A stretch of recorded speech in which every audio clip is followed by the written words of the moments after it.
So let me ask you something that might feel a little uncomfortable. Have you ever sat down on a Sunday night, opened your banking app, and just stared at your balance in genuine disbelief? Not because something went wrong, not because you had some unexpected emergency or went on a wild spending spree, just because it's 2 weeks after payday and somehow the account that was supposed to reflect a good salary looks like it belongs to someone who's struggling to get by. And here's the part that really gets under your skin. You're making good money. Like, objectively, on paper, by every standard society uses to measure financial success, you are doing well. You crossed a threshold that most people never cross. You're earning $80,000 a year. That's supposed to feel like something. That's supposed to be the point where the financial stress starts fading out and the breathing room starts showing up. So why doesn't it feel that way? Why does it feel like no matter how many raises you get, no matter how many times you level up professionally, you're still running on some kind of financial treadmill that keeps moving just fast enough to make sure you never actually get ahead? Why does it feel like the goalpost keeps shifting? Like the game is rigged? Like there's something nobody is telling you about how money actually works at this income level? Well, here's what I want to tell you today. You're not imagining it. You're not bad with money.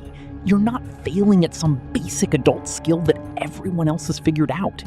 What's actually happening is a combination of forces that are quietly and systematically shrinking the real value of your salary every single year. And the reason nobody talks about it is because understanding it doesn't benefit the people and systems that are doing it to you.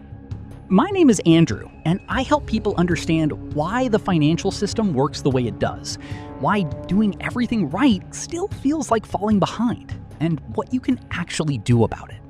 If you've ever made what should be good money and wondered why it never seems like enough, make sure to hit that subscribe button and give this video a thumbs up if it helps explain something you felt but never been able to articulate. Now, before we get into the mechanics of what's actually happening to your $80,000, I want to establish something important. I'm not here to tell you that $80,000 is a bad salary. It isn't. Globally speaking, it puts you in a genuinely privileged financial position. Relative to median American income, you're earning significantly above average. I'm not dismissing that reality.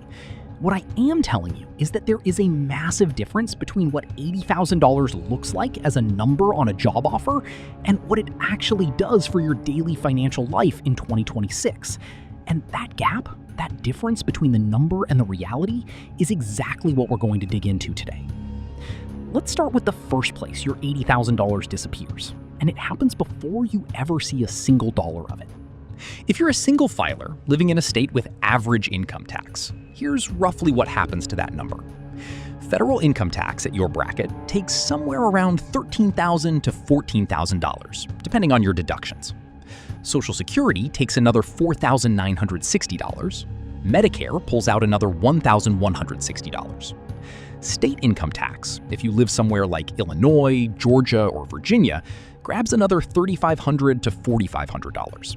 And if you're contributing even modestly to health insurance through your employer, add another $2,000 to $4,000, coming out pre- or post-tax, depending on your plan. When you add all of that up, your $80,000 salary produces somewhere between $53,000 and $57,000 in actual take-home pay. Let's call it $55,000 to keep the math clean. That's roughly $4,583 per month landing in your bank account. Now, here's where I need you to really sit with this number, because $4,583 per month sounds okay until you start putting real costs against it. And that's exactly what we're going to do. But before we run those numbers, we need to talk about something that makes this problem significantly worse than most people realize. And that's what's happened to purchasing power over the past decade and a half. In 2010, $80,000 was a genuinely comfortable salary in most American cities. You could rent a nice apartment, drive a reasonable car, eat well, save money, and still have cash left over at the end of the month. The math worked. Not luxuriously, but comfortably. The numbers made sense. Here's what's happened since then. The government reports inflation using something called the Consumer Price Index, or CPI.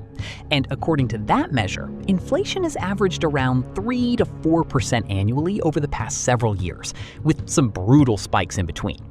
But the CPI is a blended average across hundreds of categories of goods and services, and it significantly underweights the specific things that eat the largest portions of a working person's budget. Let's talk about what's actually happened to the costs that matter most. Housing. The median rent for a one-bedroom apartment in a mid-sized American city has increased somewhere between 40 and 70% since 2015. In major metros, it's doubled. If you bought a home, the median home price has gone from roughly $220,000 in 2012 to well over $400,000 today in most markets. The mortgage payment on that same house has more than doubled when you factor in interest rate increases. Groceries. The USDA's own data shows that food costs have increased between 25 and 35% since 2020 alone. That's not since 2010, that's in 5 years. The box of cereal that cost $3.49 is now $5.89. The chicken breast that was $2.99 a pound is now $4.79. These aren't luxuries, these are the baseline costs of keeping a household fed. Health insurance. The average annual premium for employer-sponsored family coverage has increased over 50% in the past decade. Even if your employer covers most of it, your share of that cost has grown substantially. And that's before you consider deductibles, which have also climbed significantly, meaning you're paying more every month and still paying more when you actually need care. Car insurance, up roughly 50% since 2020 in many states, driven by repair costs, used car values, and litigation trends. Your premium isn't going down. It's going up every single renewal cycle, regardless of your driving record. Childcare. If you have kids, this one hits different. The average cost of full-time childcare in America now exceeds $15,000 per year per child in most metro areas. In cities like Boston, San Francisco, or Washington, D.C., you're looking at $25,000, $30,000 annually per child. For many dual-income households, one person's entire salary is essentially going to childcare. So here's what this means in practical terms. Your $80,000 salary in 2026 has the purchasing power of somewhere between $55,000 and $62,000 in 2015 dollars when you measure it against the costs that actually dominate a working person's budget. You got a raise. The economy quietly took it back, and it did it so gradually, category by category, renewal by renewal, that most people never connected the dots. But wait, because there's another layer to this that makes it even more frustrating, and it's something that most people don't discover until they've already been burned by it. Let's talk about the tax bracket trap. Most people understand, at least vaguely, that the United States has a progressive tax system. You pay higher rates on higher income. What most people don't fully grasp is how the edges of those brackets interact with raises, bonuses, and benefit eligibility in ways that can make earning more money feel financially neutral or even slightly backward. Here's a real example. Let's say you're earning $75,000 and you get a promotion to $85,000. That's a $10,000 raise. Sounds great. But the portion of your income above $78,950 gets taxed at a higher federal rate than the income below it. Add in Social Security, Medicare, state taxes, and you might take home an extra $5,500 to $6,000 from that $10,000 raise. Still positive, still worth having, but already significantly less than the headline number. Now layer on the benefit cliffs. There are income thresholds above which you lose eligibility for certain tax credits, deductions, and government assistance programs. The student loan interest deduction starts phasing out at $75,000 for single filers. Certain retirement contribution deductions begin to limit. Eligibility for programs like subsidized health insurance through the marketplace shifts dramatically at various income thresholds. The system is designed with these invisible ceilings that quietly reduce the marginal value of every dollar you earn above certain levels. Nobody sends you a letter explaining this, you just notice that your raise didn't feel like a raise. And then there's the phenomenon that might be the single most destructive force working against your financial progress. And it's one that almost nobody talks about because it feels too personal, too behavioral, too much like a character flaw. But it isn't a character flaw. It's a completely predictable psychological response to earning more money. It's lifestyle inflation. Here's how lifestyle inflation works. You get a raise. You don't sit down and consciously decide to upgrade your life. It happens organically, invisibly, in dozens of small decisions that individually seem completely reasonable. Your lease comes up for renewal, and you decide to move somewhere a little nicer because you can afford it now. You start getting the guacamole at the restaurant because it's only $2.50 extra, and you're making more money. You upgrade your phone at the next cycle instead of extending it another year. You start buying the better wine at the grocery store. You take Ubers when you used to take the bus. You get the gym membership you always wanted. You say yes to the work trips, the weekend getaways, the birthday dinners at nicer restaurants. None of these decisions are reckless. None of them are embarrassing. Every single one of them is completely reasonable in isolation. But what happens when you add them all together is that your monthly expenses expand almost perfectly to meet your new income, which means the raise you worked for, the raise that was supposed to create breathing room, creates almost no additional cushion at all. Your lifestyle simply inflates to absorb it. This isn't a willpower problem. It's not a discipline failure. Lifestyle inflation is a documented psychological phenomenon tied to social comparison, identity formation, and hedonic adaptation. When your income rises, your reference point for what's normal rises with it. The things you used to see as treats become baseline expectations, and the things you used to see as baseline become inadequate. The result is that millions of people earning $80,000, $90,000, even $100,000 per year end up with almost exactly as much money left at the end of the month as they had when they were earning $55,000, because every income increase gets absorbed by a slightly more expensive version of the same life. Let me show you what this actually looks like when you run the real numbers. Meet someone we'll call Marcus. Marcus is 34 years old, lives in a mid-sized city, single, no kids, earns exactly $80,000 per year. He's not irresponsible. He doesn't gamble. He doesn't have an obvious spending addiction. He's just living what feels like a normal life at his income level. Here's his monthly reality. Take-home pay after taxes and benefits, $4,583. Rent for a decent one-bedroom in his city, $1,650. That feels reasonable for what he earns. It's not luxury, it's just a normal apartment in a normal neighborhood. Car payment on a 3-year-old used Honda he financed, $380. He drives to work. He needed a reliable car. Car insurance, $145. He has a clean record. This is just what it costs now. Gas, $180. He commutes. Groceries, $420. He cooks most nights. He's not extravagant. When you add all of that up, Marcus is spending $3,935 per month on what most people would consider a completely normal, non-extravagant life. That leaves him $648 per month. $648 on an $80,000 salary. That's $7,776 per year to cover everything else.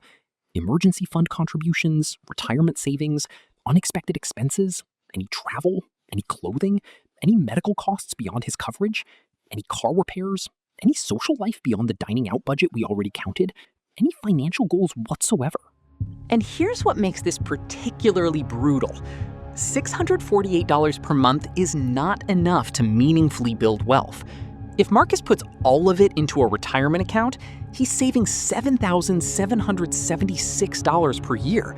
That's well below the recommended 15% of gross income, which for his salary would be $12,000 annually. He's not even close. Not because he's making bad choices, but because the math between what $80,000 actually delivers and what a normal life actually costs in 2026 simply doesn't leave enough margin. Now here's where the comparison gets genuinely interesting and a little uncomfortable. Meet Jamie. Jamie earns $65,000 per year. By every conventional measure, Jamie is earning significantly less than Marcus. Society would look at their two salaries and assume Marcus is in a better financial position. But Jamie made a decision 3 years ago to live deliberately at a level below her income. She rents a smaller place for $1,200 per month in a slightly less trendy neighborhood. She drives a paid-off 2017 Civic. She cooks at home most nights. She's not depriving herself. She just decided not to let her lifestyle automatically expand when her income grew. Jamie takes home roughly $3,850 per month after taxes. Her fixed costs total approximately $2,600. That leaves her $1,250 per month for savings, investing, and discretionary spending. She's contributing $800 per month to her retirement accounts and putting $300 into a brokerage account. The remaining $150 is her buffer. In 5 years, Jamie will have contributed $48,000 to retirement accounts, plus compounding growth. She'll have $18,000 in her brokerage account, plus growth. Her net worth trajectory is pointing aggressively upward. Meanwhile, Marcus, despite earning $15,000 more per year, is barely moving the needle on his retirement savings and has almost no investment outside of it. In 10 years, Jamie will very likely have a higher net worth than Marcus, despite never having earned his salary. The difference is the gap between what comes in and what goes out. And margin is something you can control, while most of the forces eating your $80,000 are not. So what do you actually do with this information? The first thing is to stop measuring your financial health by your gross income and start measuring it by your actual monthly margin. What hits your account minus what you spend on fixed and necessary costs equals your real financial power. For a lot of people earning $80,000, that number is shockingly small. And once you see it clearly, you can't unsee it. The second thing is to understand that fighting inflation and purchasing power erosion through income alone is a losing strategy. Your salary would need to grow faster than housing costs, food costs, insurance costs, and tax bracket creeps simultaneously to actually feel like progress. That's not likely to happen, which means the only lever you can reliably control is what you choose to spend. Not dramatically, not in ways that make life miserable, but intentionally, with eyes open. The third thing is to take lifestyle inflation seriously as a financial threat. Not every upgrade is wrong. Some upgrades genuinely improve your quality of life in meaningful ways, but most of them are invisible. Most of them happen without you ever consciously deciding they were worth the trade-off. Start making those decisions consciously.